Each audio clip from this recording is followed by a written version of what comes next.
Hi, welcome to episode of Fighters Backstage. Today we're gonna talk about boxing gloves, about what size, what weight of gloves you should choose. Let's get started.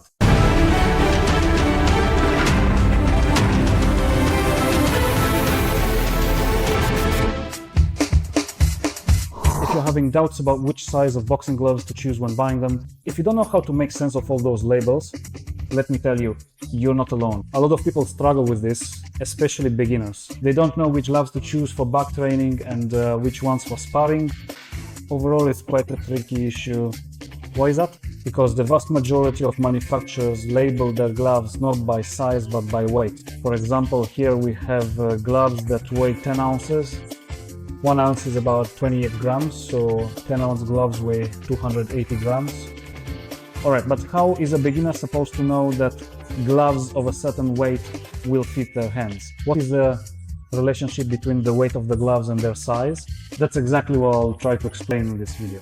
To show you the relationship between the weight of a glove and its size, we first need to clarify what determines the weight of a glove. The weight of a glove primarily depends on the size of the padding that fills the glove. Most gloves available on the Polish market, and not just the Polish market, but also the global market, are gloves filled with molded foam inserts. There are also gloves filled with layered padding. Maybe one day I'll record a separate episode about the types of padding used in boxing gloves and how such padding affects the glove's parameters.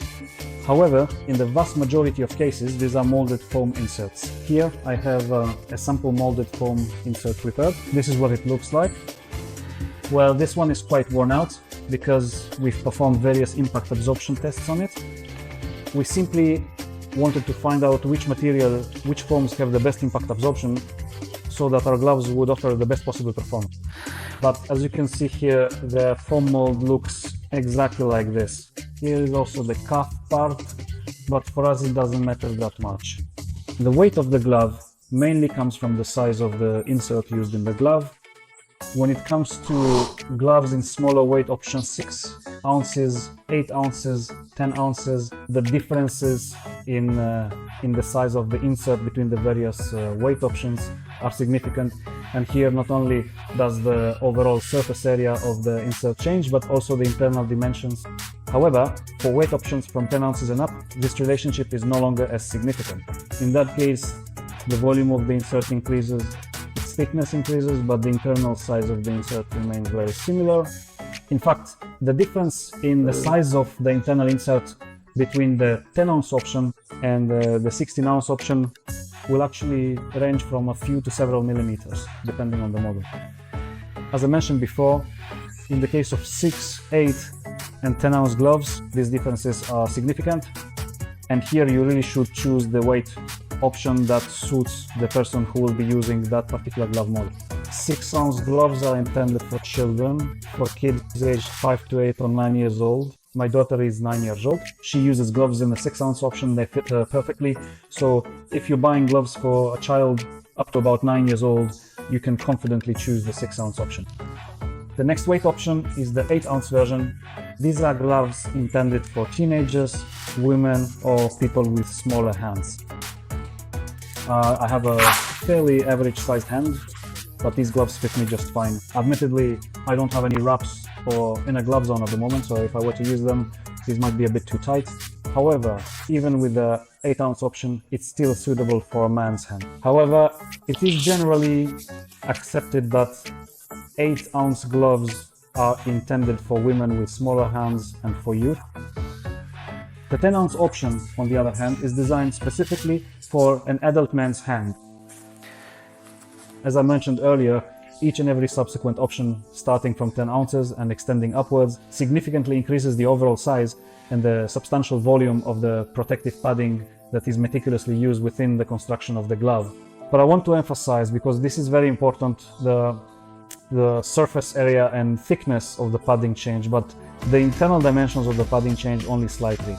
Therefore, if you've been using 10-ounce gloves up until now and are now wondering whether you can switch to 12, 14 or even 16-ounce gloves, yes, you can, because the difference in size between a 10-ounce glove and a 16-ounce glove is actually not that significant anymore.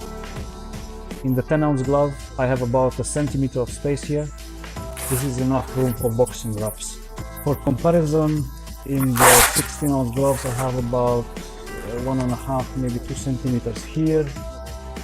So the difference really isn't that significant anymore. I think that the difference between the individual weight options above 10 ounces is already so small that it can be ignored or compensated for with the appropriate length of boxing glove. Alright, so now you know that 6-ounce gloves are suitable for kids, 8-ounce gloves for teenagers and women with smaller hands. On the other hand, gloves ranging from 10 to 16 ounces should be chosen depending on their intended use. Now I'll try to explain which weight option should be used for which purpose. As I mentioned earlier, each of these weight options, in terms of size, will fit the average adult male hand. These differences are really minimal, just a few millimeters between each weight option, so it doesn't make much of a difference anymore. So now which weight option should you choose depending on how you plan to use your gloves? The lightest gloves, that is the 10-ounce ones, are primarily intended for training with equipment. If you train on a heavy bag, pads, or any other equipment, these lighter gloves, which put minimal strain on your hands, allow you to best develop speed and explosiveness. In fact, it is primarily recommended to use 10-ounce gloves for equipment training. Of course, competitive bouts are a separate matter, because there the event organizer decides what glove weight the fighters in each category will use. However, right now we're talking about training use, not competition, because that's a completely different topic. 12-ounce gloves will be suitable for people who train both on equipment and do various exercises with a partner.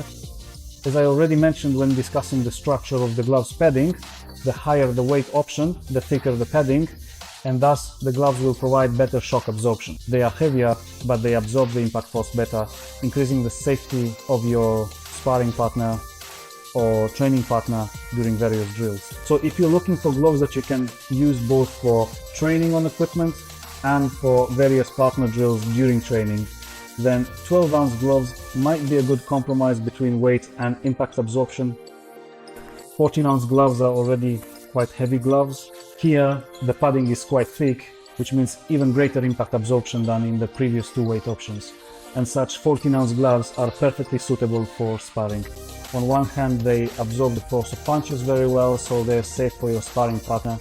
On the other hand, they're also quite large, so it will be easier for you to block various punches. It simply makes sparring easier for you. The 16-ounce option, just like the 14-ounce option, can already be used in sparring in the same way. However, these gloves, due to their considerable weight and large size, are chosen a bit less often than the 14-ounce gloves. Although the final decision always belongs to the coach at the club where you train, it's always a good idea, especially for sparring, to consult your coach about their preferences, because different clubs handle this different. In most clubs, 14-ounce gloves are usually used, and sometimes 16-ounce ones. Now you know how to choose the right glove weight for the purpose you'll be using them for. However, there is another criterion you can use when choosing the weight of your gloves. That criterion is your training goal. If your training goal is to develop speed and explosiveness, or to regain freshness, for example, during training shortly before a competition, then you should use slightly lighter gloves. In that case, you usually use 10-ounce gloves, especially if you know that in a particular competition you will be using gloves of that exact weight. It would be good then if in this final phase of preparation you even did your sparring sessions with 10-ounce gloves, because that will help you get more accustomed to that size and weight of glove, making it easier for you to fight in the actual competition later on. However, if you are in a training phase where you are building endurance, strength endurance, and want to improve your conditioning, then using the heaviest gloves possible can be a good solution. This is a training phase in which some athletes even use additional weights on their gloves in order to maximize improvements in their endurance, increase their strength endurance, and enhance their conditioning. Of course, you always have to keep in mind that this training goal can change. That's why many athletes, especially those who compete in tournaments, have several pairs of gloves in different weight options, because they use one weight at the beginning of their preparations and another lighter one shortly before the competition when they're aiming to peak and feel fresh. So if you want to choose gloves for a specific training goal, you should be guided by the very criterion we just discussed. So remember, you use a different criterion when you train recreationally and want to choose gloves based on their intended use. and a different criterion may apply when you are preparing for a competition. In that case, the glove weight should be matched to the training phase you are in and the training goals you need to achieve at that particular time. Finally, I'd like to address a few myths circulating on the internet about the weight of boxing gloves. The first and most popular myth, which I cannot agree with, I'll explain why in a moment, is that the weight of the gloves should be chosen based on the weight of the athlete. I understand that someone who makes such claims and writes these things online might be thinking that a heavier person is bigger, has more punching power, and therefore needs to use heavier gloves that better absorb the force of their punches. But is that really the case? A bigger person has more punching power? Well, in my opinion, no. I know many people who, despite their high body weight, don't actually have a strong punch because they lack both technique and punching power, and their large mass usually comes from being overweight. On the other hand, I also know many people who, despite their low body weight, have such excellent technique and strong muscles that they deliver a powerful punch. So applying the rule that the heavier the fighter, the heavier the gloves they should use, in my opinion, should absolutely be considered a myth. The weight of the gloves should primarily depend on what we are using them for. If our priority at a given moment is training safety, we use heavier gloves, which, due to the thicker outer layer and thicker foam padding, will better absorb the force of the punch. On the other hand, if we are training on equipment or doing some light safe exercises, then less padding is needed, so we can use lighter gloves. Another common myth circulating on the internet is that you shouldn't use gloves when training on equipment, because by not training with gloves, you can toughen up your hands, better preparing them for real combat.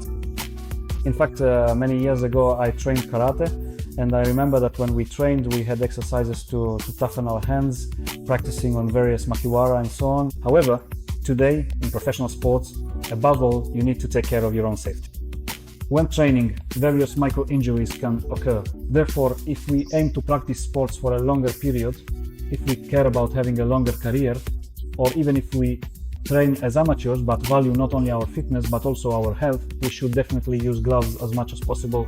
The use of gloves is intended to protect the hands from micro-injuries and to provide us with training comfort, which will make us want to continue practicing the sport for a longer time, simply because it will be enjoyable for us. The third commonly encountered myth is that you should always train in the heaviest gloves possible, because that will help you develop punching power. I absolutely cannot agree with this claim either, because punching power is made up of many different elements: explosiveness, speed, and above all, technique. If you always train in heavy gloves, you will likely start making various unnecessary movements. You will unnecessarily telegraph your power, telegraph your punches. This is not a good solution. Of course, in certain phases of training, heavy gloves are recommended, but you can't always train with the same glove weight. The weight of the gloves, the weight of the load, must change depending on which phase of training you are currently in. Now you know how to choose the right glove weight depending on their purpose, whether you'll be using them on training equipment, for partner drills, or maybe for sparring. You also know how to choose the right glove weight depending on your training goals. So I hope that the knowledge I've tried to share here will make it easier for you to choose your gloves when buying. If you have any additional questions, feel free to ask them in the comments below this video. I'll do my best to answer all your questions. New episodes are coming soon to our channel, not only about equipment, but also various training methods. So if you're interested in this content and haven't yet, I invite you to subscribe. And that's all for today. Take care. Bye.